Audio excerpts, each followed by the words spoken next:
Uma saudação a todos. Meu nome é Emerson Borges, sou bacharel em História e por mais de 20 anos fui ministro religioso.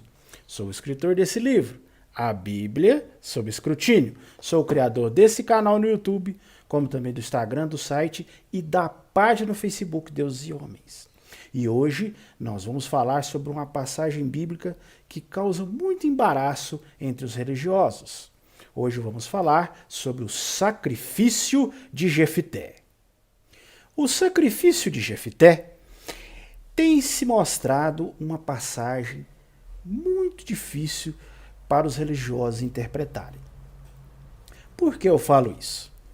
Porque se você observar na sua própria Bíblia, aí no livro de Juízes, o livro bíblico de Juízes, capítulo 11, você vai observar ali um relato um pouco estranho, um relato complicado e que causa muito embaraço para os religiosos, que é o relato do sacrifício de Jefité.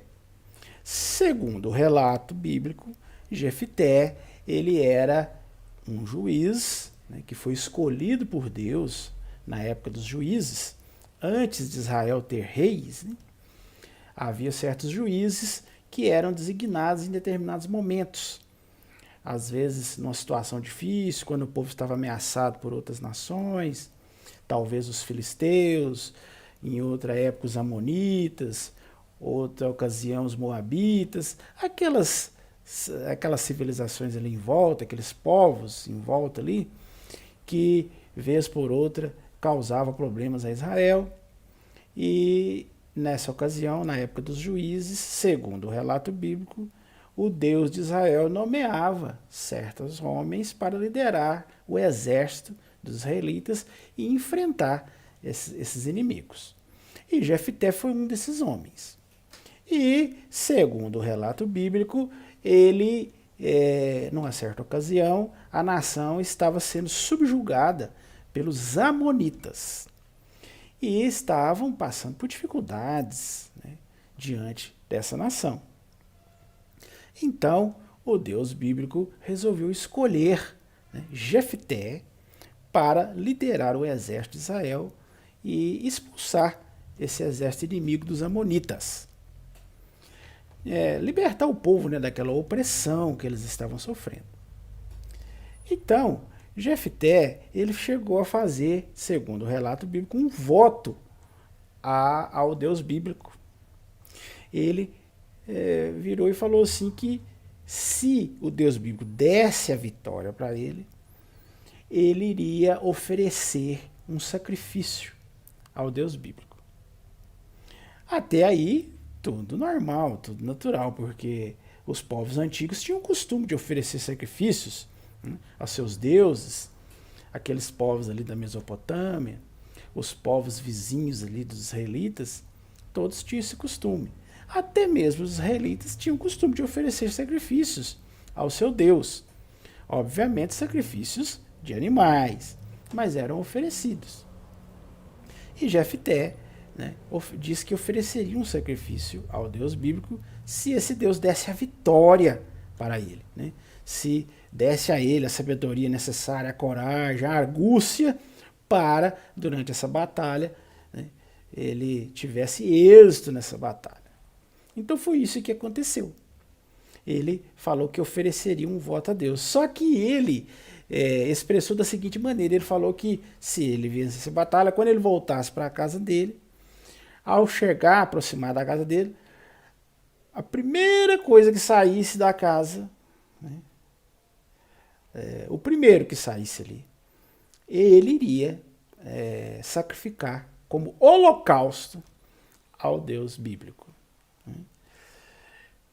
Obviamente, pelo que parece dar a entender o relato, ele estava pensando primariamente que ia sair um animal, né, qualquer da casa dele, e ele ofereceria esse animal normalmente.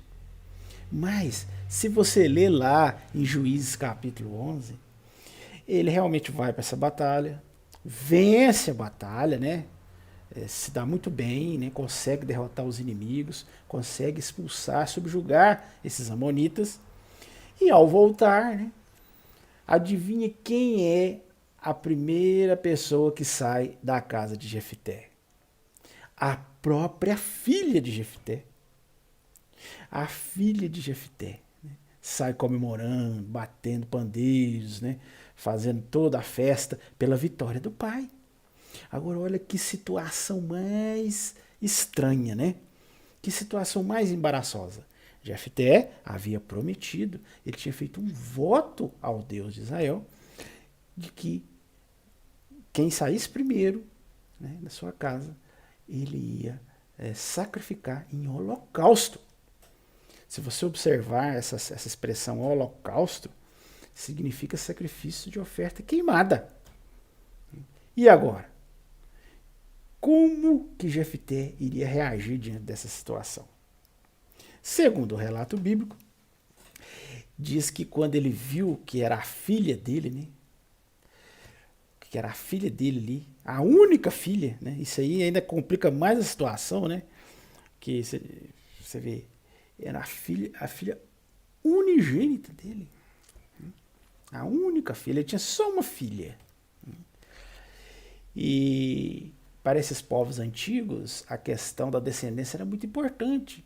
Então essa filha era a única opção que ele tinha para deixar descendentes, né? Deixar uma linhagem. Isso era visto com muita importância por esses homens do passado. E ela saiu, né? E ele entrou em desespero, né?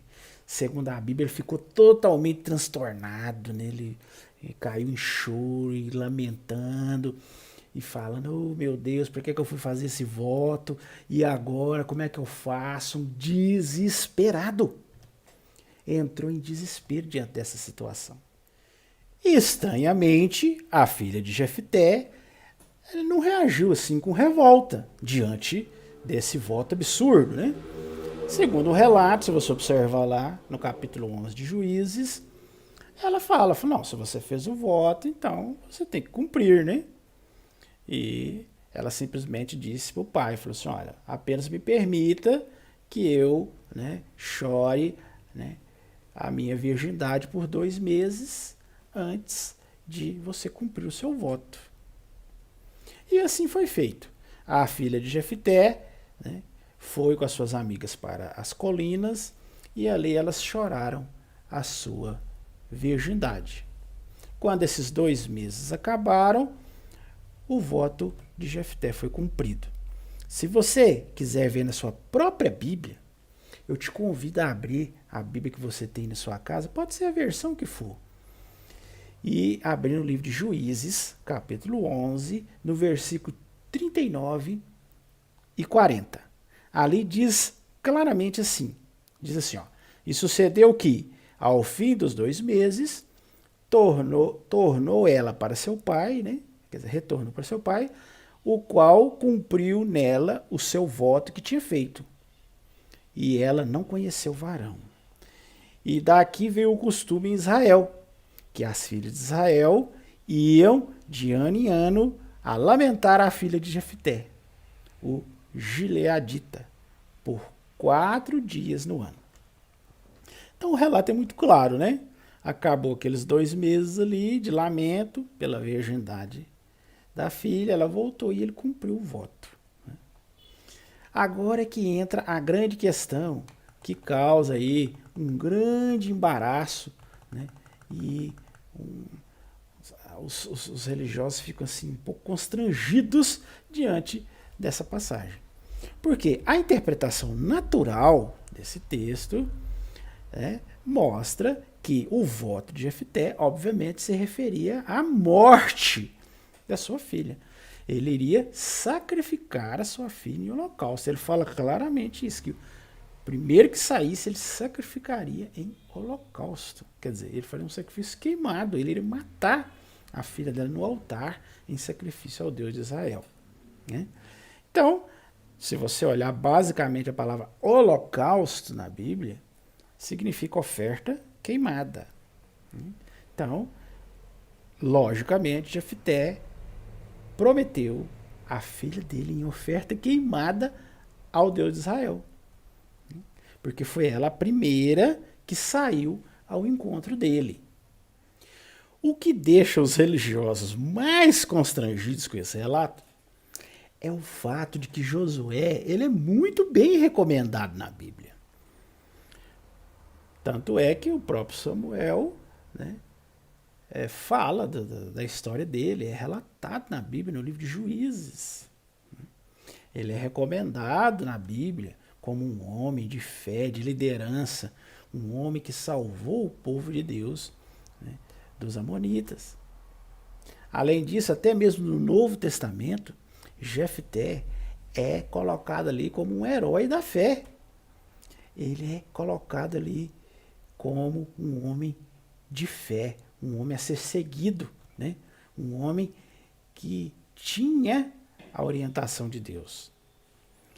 Até naqueles exemplos de fé lá de Hebreus capítulo 11, que fala de vários exemplos, Paulo faz uma recapitulação de homens de fé, homens de exemplo, homens zelosos com o verdadeiro Deus. Jefté está lá, né? O apóstolo Paulo faz questão de colocá-lo entre esses homens de fé, esses exemplos de fé.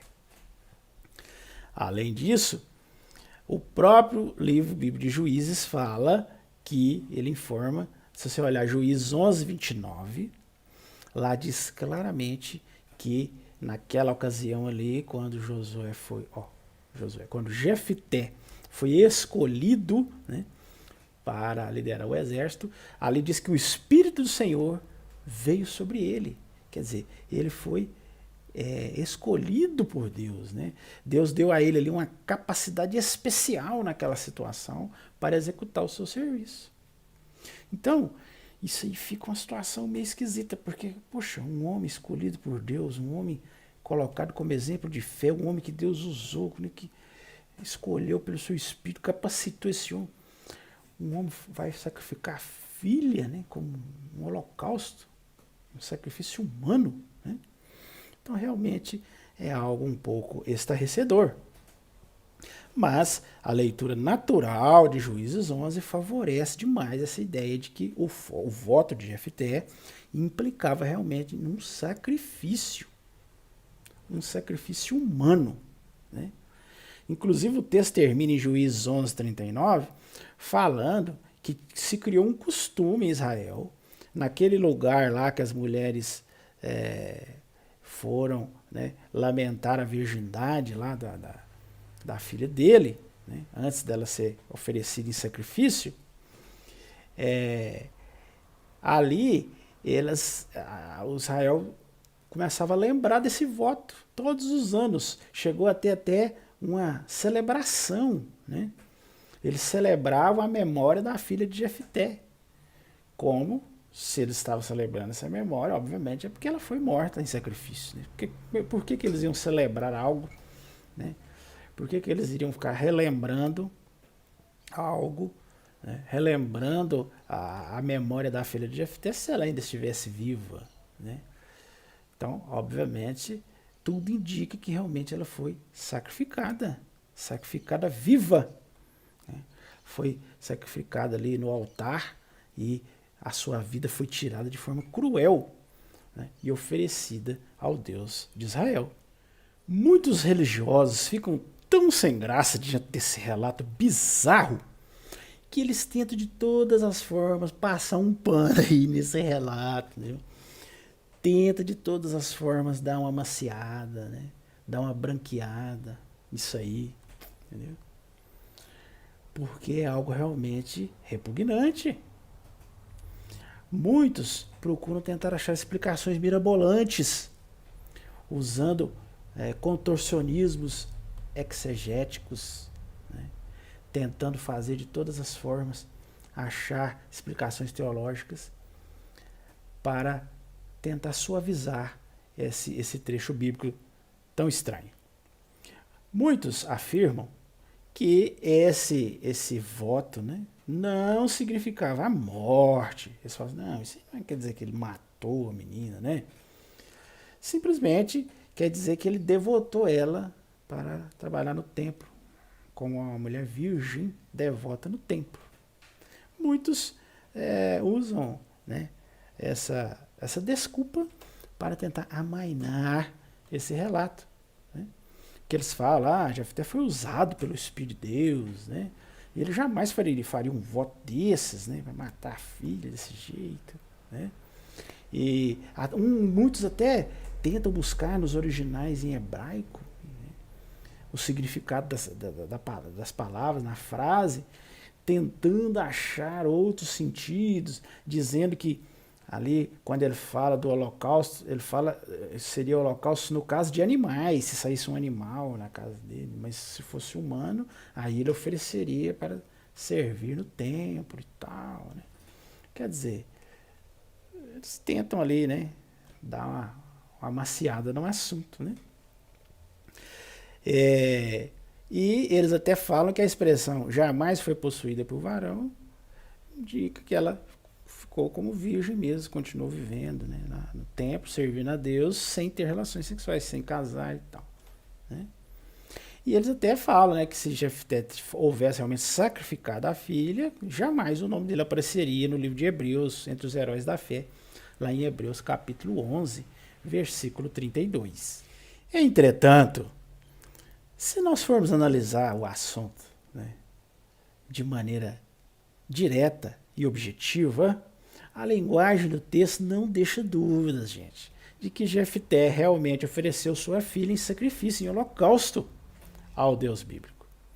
Primeiro, que Jefté certamente estava familiarizado, né, com aquelas práticas de sacrifícios humanos daquelas nações ali em volta. Ele sabia muito bem dessas práticas, né? Segundo, que Juízes 11:31 mostra claramente que ele falou ali, né, e usou as palavras claras, né? Ele falou assim que o primeiro que saísse seria dedicado ao Senhor em holocausto, independente se era animal, se era humano, né? Ele não faz essa distinção, né? E um terceiro ponto é que a reação de Jefté em Juízes 11:35, quando ele fica todo descontrolado, rasga a roupa, fica batido, aquilo ali deixa claro que isso não envolvia apenas uma questão da filha trabalhar para o Senhor em celibato, né, servir a Deus no templo, porque se fosse isso não requeriria uma reação tão exagerada dessa, né? Porque Jefté ficou totalmente descontrolado. Você pode olhar aí no relato de Juízes capítulo 11. Então, se fosse simplesmente entregar a filha para trabalhar como uma virgem no templo, jamais ele teria uma reação tão exagerada como essa, né? Essa reação indica que realmente ali o voto envolvia o sacrifício mesmo, o holocausto, né? Matar a filha em sacrifício ao Deus da Bíblia, né? E, além disso, um quarto ponto é que não faria sentido ficar chorando a virgindade dela por 2 meses, se fosse o fato dela continuar virgem no tempo pelo resto da vida. Para que ficar chorando a virgindade dela por 2 meses, se ela continuaria virgem durante toda a sua vida, né? Então, fica um pouco sem sentido, né? Porque ela continuaria virgem, né? Então, tudo isso indica que realmente se tratava de um sacrifício humano, né? E se você ler em Juízes 11:39, o texto deixa bem claro que Jefté fez com a sua filha segundo o voto que ele proferiu, né? Então, não houve mudanças, não houve uma tentativa de suavizar o voto, ele foi lá e fez, né? Então, essa história de que esse sacrifício aí, no caso, seria colocar a filha para trabalhar no templo, isso é apenas uma tentativa desesperada dos religiosos de tentar passar um pano nessa história, tentar branquear essa história, uma história tão cabulosa como essa do sacrifício humano que Jefté ofereceu, oferecendo sua própria filha ao Deus de Israel. Todo esse constrangimento dos religiosos diante desse relato é algo que eu acho assim um pouco desnecessário. Por quê? Porque a base de tudo isso é o conceito errôneo que eles têm de que a Bíblia é um livro inspirado por Deus.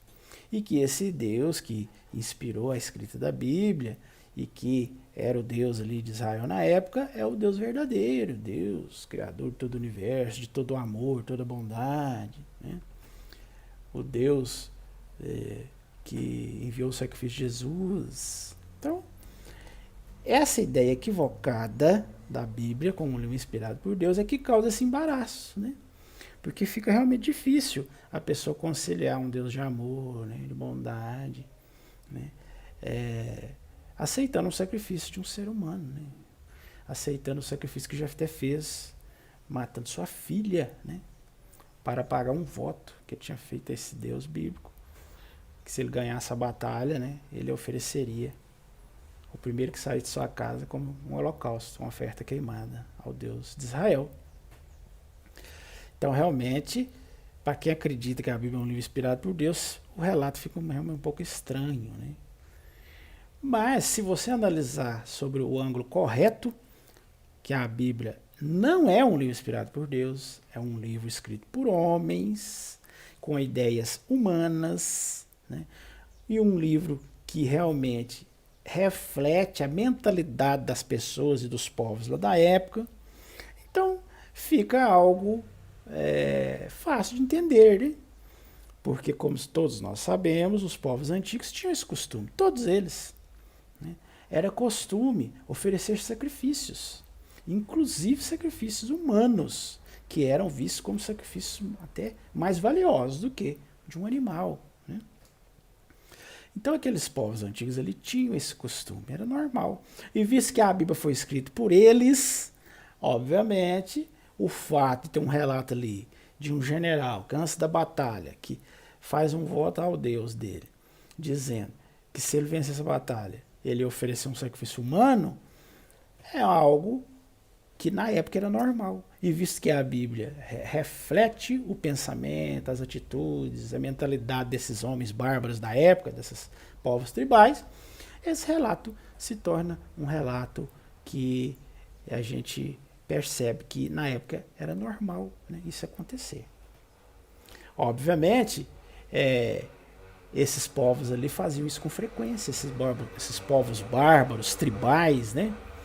E com certeza esse relato que se encontra na Bíblia hoje, nas Bíblias atuais, provavelmente ele se originou de algum mito, de alguma lenda, de algumas histórias ali da época, daquelas nações ali que viviam na Mesopotâmia, e que com o tempo os judeus assimilaram essa lenda, esse mito, né, e resolveram colocar por escrito, quando eles começaram a colocar os primeiros esboços da Bíblia, né, começaram a escrever os primeiros livros do que conhecemos hoje como a Bíblia, que os livros ali do chamado Velho Testamento, né, inclusive Juízes é um desses livros.